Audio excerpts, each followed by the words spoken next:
ચાલો જય હિન્દ. હવે નવો એક પ્રશ્ન છે લસા ગુસાનો, અને એમાં ટાઈપ 1 ને ટાઈપ 2 આ રીતના પ્રશ્નો પૂછાતા હોય છે, જેનામાં આપણે જોવાનું છે કે આને આપણે કેવી રીતે લેશું. જો એક પહેલો પ્રશ્ન છે કે એવી નાનામાં નાની સંખ્યા શોધો કે જેને 36 અને 24 વડે નિશેષ ભાગી શકાય છે. તો તમે વિચાર કરશો કે એનામાં નાનામાં નાની કીધેલું છે એટલે શું ગુસા શોધવાનું છે કે પછી લસા શોધવાનું છે. જો આવી પરિસ્થિતિમાં છે ને તમારે શું યાદ રાખવાનું ખબર, યા તો લસા શોધવાનું હશે યા તો ગુસા શોધવાનું હશે. બંનેમાંથી એક જ વસ્તુ તમારે શોધવાની છે. પણ ક્યારે લસા શોધવાનું છે અને ક્યારે ગુસા, તો આ વસ્તુ માટે તમારે શું ધ્યાનમાં રાખવાનું, અહીંયા શું કીધેલું છે કે જેને 36 અને 24 વડે, બરાબર. હવે આ વડે આવે છે ને, આની પહેલા જો સંખ્યા આવતી હોય ને તો તમારે આંખ બંધ કરીને મૂકી દેવાનું કે તમારે લસા શોધવાનું છે. પણ કઈ સંખ્યાને હવે વડે પહેલા આવી જશે ને અને એની પછી સંખ્યા જોઈ લેવાનું કે વડે ક્યાં છે. જો સંખ્યા પછી આ વડે આવે છે ને તો તમારે શું શોધવાનું, લસા શોધવાનું. જો સંખ્યાનું પહેલા વડે આવે છે ને તમારે શું શોધવાનું, ગુસા શોધવાનું, બરાબર. હવે અહીંયા સંખ્યા પછી વડે છે તો આપણે શું શોધશું, લસા શોધશું. હવે લસા આનામાં શું કીધેલું છે કે આ બંને વડે ભાગી શકાશે. હવે કોમન સેન્સ વાપરીએ આપણે. જો આપણે એનું ગુસા લેશું, મને અહીંયાથી દેખાય છે અને ગુસા 12 આવે છે, બરાબર. કેમ કે 12 ના ઘડિયામાં 36 આવે છે અને 12 ના ઘડિયામાં 24 આવે છે, બરાબર. તો શું આપણે આ બંને સંખ્યા વડે આને નિશેષ ભાગી શકીશું? નહીં ભાગી શકવાના. કેમ કે 36 ને 12 થી શું ભાગી શકવાના, પરંતુ 12 વડે આપણે 36 ને ભાગી શકીશું, બરાબર. ક્યારે? પછી આ વડે આગળ આવી જશે ને તો તમારે ગુસા શોધવાનું. હવે આપણે એને લસા લેવાનું છે. હું તમને જે રીતે કહું છું ને કે તમારે વડે પર ધ્યાન રાખવાનું. આ વર્ડ છે ને, આ વર્ડ પર ધ્યાન રાખવાનું. જો આ વર્ડ સંખ્યા પછી છે તો તમારે લસા શોધવાનું. જો આ વર્ડ સંખ્યાની પહેલા છે તો તમારે ગુસા શોધવાનું, બરાબર. તો બંનેમાં લસા લેવાનું છે આપણે, બરાબર. તો બંને કોના ઘડિયામાં આવે છે? જો અહીંયા 12 નો ઘડિયામાં આવે છે. તો આપણે જે રીતે પરંપરાગત રીતે કરતા હતા એ રીતે નહીં કરવાનું. જે રીતે મેં તમને કીધેલું છે એ રીતે કરવાનું. 12 છે, 12 ના ઘડિયામાં આ ક્યાં પર આવે છે? 12 દુ 24, બરાબર. અને 36 નો 2 નો ગુણાકાર 72. એટલે 72 એવી સંખ્યા છે કે જેને 36 અને 24 વડે નિશેષ ભાગી શકાશે. જો 36 દુ 72 અને 24 થી 72. ખબર પડી? એ જ રીતે અહીંયા જોઈ લો, આ બે સેકન્ડ ટાઈપ, એટલે બે ટાઈપનું ટાઈપ નંબર 2 આ રીતના પ્રશ્ન પૂછે છે કે એવી મોટામાં મોટી સંખ્યા શોધો કે જેને 12 અને 8 વડે નિશેષ ભાગી શકાય. હવે મોટામાં મોટી સંખ્યા શોધવાની છે અને મેં તમને કીધું એ રીતનું. જો વડે ક્યાં છે? સંખ્યા પછી છે. તો તમે અહીંયા છે ને મોટામાં મોટી સંખ્યા જોઈને ને તમે આમાં ગુસા નહીં શોધતા, બરાબર. અમુક લોકો વિચારી લેતા હોય છે કે નાનામાં નાની કીધી એટલે લસા શોધવાનું, મોટામાં મોટી કીધી એટલે ગુસા શોધવાનું. પણ આ વસ્તુ એના પર અહીંયા નહીં એપ્લાય થશે. તમારે શું કરવાનું, ખાલી આ જોવાનું વડે નહીં. સંખ્યા પછી વડે છે તો તમારે શું શોધવાનું, લસા. કાઢો આનો લસા. આનો લસા શું હશે? બંને કોના ઘડિયામાં આવે છે? જેને ઘડિયામાં સારી ફાવત હશે એને ખબર પડી જાય કે 4 ના ઘડિયામાં બંને આવે છે, બરાબર. 4 પર આ ક્યાં આવે છે? 4 દુ 8, 12 દુ એટલે આ બંનેના થઈ જશે ગુણાકાર, 12 દુ 24. એટલે આમનો લસા શું આવશે? 24. શું કીધું છે કે આ બંને સંખ્યા વડે નિશેષ ભાગી શકાય. જો 12 દુ 24, 8 3 24, બરાબર. ટાઈપ 3 આ પ્રકારના પ્રશ્નો પણ અવારનવાર કોમ્પિટિટિવ એક્ઝામમાં પૂછાતા હોય છે કે ટાઈપ 3 નો પ્રશ્ન છે કે 3 અંકની મોટામાં મોટી સંખ્યા શોધો કે જેને 36 અને 45 વડે નિશેષ ભાગી શકાશે. હવે તમને આ વસ્તુ નવી છે તમારા માટે, 3 અંકની, બરાબર. બાકી આ તો આપણે જોઈ ચુકેલા છે કે વડે આવે છે એની પહેલી સંખ્યા આવે છે તો આપણે શું શોધવાનું? હંમેશા આપણે લસા લેતા હોય છે, બરાબર. આપણે એનો લસા તો લઈ લઈશું પણ આપણને શું કીધું છે કે 3 અંકની મોટામાં મોટી સંખ્યા કઈ છે, બરાબર. હવે 3 અંકની મોટામાં મોટી સંખ્યા કઈ છે આપણને બધાને ખબર છે, 999. આ 3 અંકની મોટામાં મોટી સંખ્યા છે. તો આપણે શું કરવાનું ખબર, આ પરિસ્થિતિમાં તમારે શું કરવાનું, આનો પહેલા લસા લેવાનું. શું લેવાનું? લસા. આ બંનેના લસા લેશો, આ બંનેના લસા શું આવશે? એવી કઈ સંખ્યા છે કે જેના ઘડિયામાં 36 અને 45 બંને આવે છે? 9 છે, 9 ચોક 36 અને 9 પાછા 45, બરાબર. હવે બીજી કોઈ સંખ્યા છે? નથી. બીજી કોઈ 12 લેશો, 12 ના ઘડિયામાં આવશે પણ આ નહીં આવે, બરાબર. એટલા માટે આપણે બંનેમાં કોમન શું છે? 9 છે. તો 9 ચોક 36. હવે 4 ના ગુણાકાર આની સાથે કરીશું તો 4 ના ગુણાકાર એટલે એને 4 વખત ડબલ કરવાનો. 45 ના ડબલ 90 અને 90 ના ડબલ 180, બરાબર. આનો લસા શું આવ્યો? 180 આવેલો, બરાબર.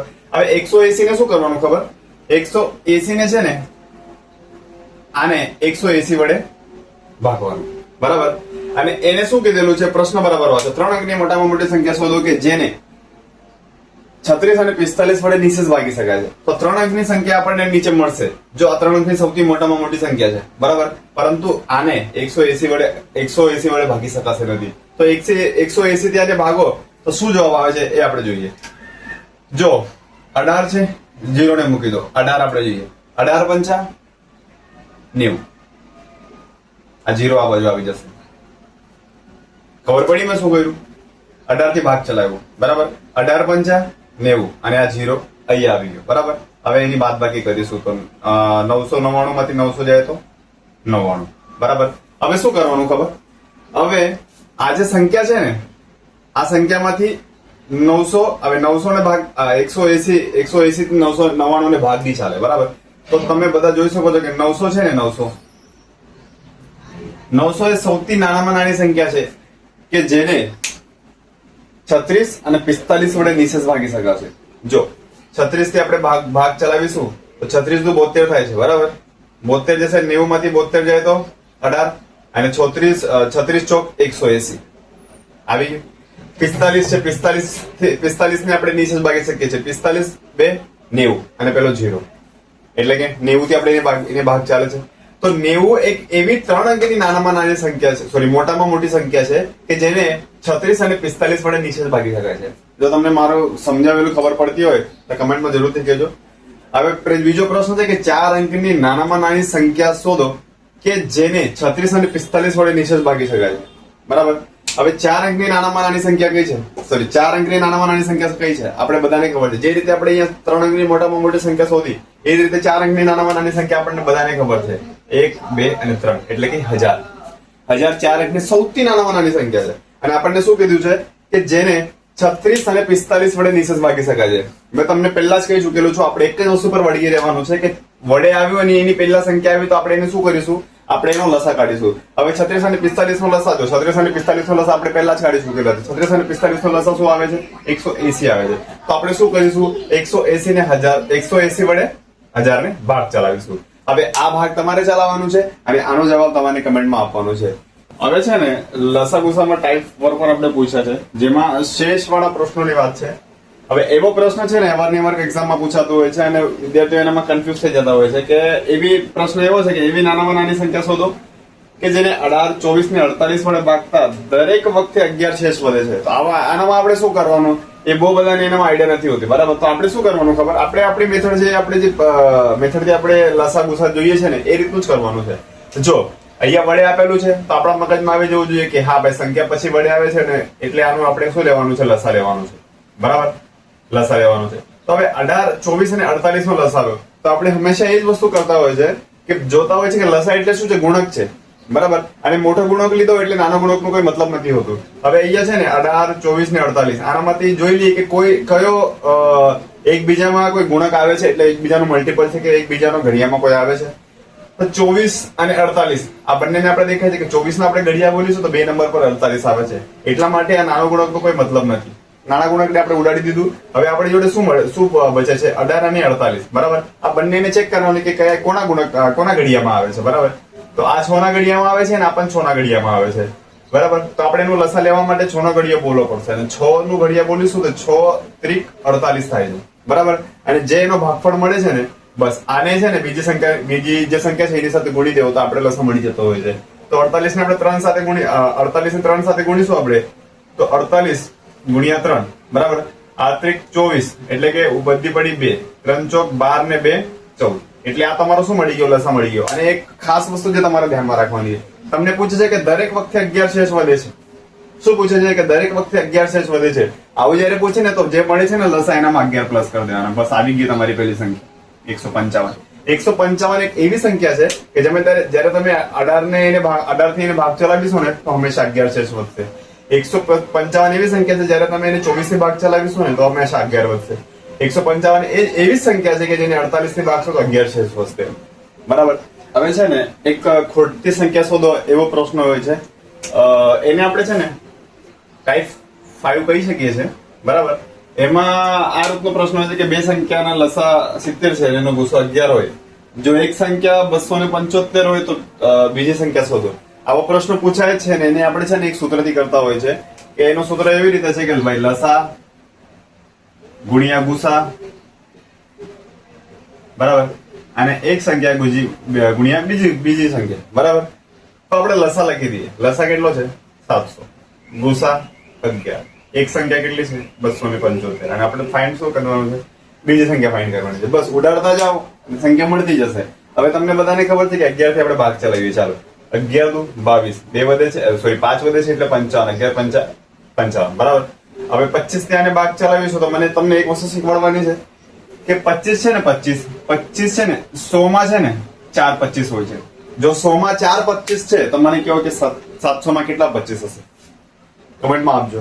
જો 100 માં 4 હવે અહીંયા છે ને મારે તમને એક વસ્તુ શીખવાડવાની છે કે 100 છે ને 100 એમાં 4 25 હોય છે.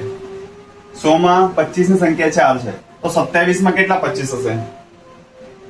જો 100 માં 4 25 છે બરાબર તો 700 માં કેટલા હશે 7 ચોક 28 બરાબર. આવી ગયું. હવે 28 છે ને એ તમારી બીજી સંખ્યા છે. તમે આવી રીતે કરી શકો ને કે 100 માં 4 25 છે બરાબર તો 700 માં કેટલા હશે 28 25 હશે. એટલે આ રીતે પણ તમે ભાગ ચલાવી શકો છો. ચાલો હવે છે ને બીજો પ્રશ્ન છે એને આપણે ટાઈપ 6 કહી શકીએ છીએ. ટાઈપ 6 આપણે એને કહી શકીએ. તો પહેલા પ્રશ્ન હું વાંચી લઉં છું. જો બે સંખ્યાનો સરવાળો 48 હોય તથા તેમનો ગુસા અને લસા અનુક્રમે 2 અને 286 હોય તો તે સંખ્યાનો વ્યસ્તનો સરવાળો શોધો. વાહ વાહ વાહ, કેટલો ભારી ભરકમ પ્રશ્ન છે. પરંતુ આ ભારી ભરકમ પ્રશ્ન છે ને એને તમે એટલી જ સહેલાઈથી તમે એને સોલ્વ કરી શકો છો કેમ કે એનું એક સૂત્ર છે બરાબર. a પ્લસ b છેદમાં a અને b આ રીતનું એક સૂત્ર છે. a પ્લસ b એટલે બંને સંખ્યાઓનો સરવાળો. હવે બંને સંખ્યાના સરવાળો કેટલા છે 48 છે. a અને b એટલે લસા અને ગુસા. હવે બંને લસા અને ગુસા શું છે તમારે લસા 2 છે સોરી ગુસા 2 છે અને લસા 286 છે. 2 ગુણ્યા 286 બસ બીજું કઈ નહીં કરવાનું. આ બંનેના ગુણાકાર કરવાના છે અને આને ભાગવાનું છે. હવે લો આપણે એ રીતે કરી દઈએ. આપણે એવું કરીએ કે 2 થી આને ભાગ ચલાવી દઈએ. 2 દુ 4 અને 2 ચોક 8 છેદમાં શું આવશે 286 બરાબર. હવે 2 થી ભાગ ચલાવીશું. હવે બંનેને 2 થી ભાગ ચલાવે એટલે કે અહીંયા ઉપર આવશે 12 અને અહીંયા આવશે 1 2 કા 2 2 ચોક 8 ને 2 3. હવે નીચે 3 આવે છે એટલે કે 3 અવિભાજ્ય સંખ્યા છે. હવે ભાગ ચાલે એવું નથી એટલે તમારો ફાઇનલ આન્સર 12 ના છેદમાં 143 છે.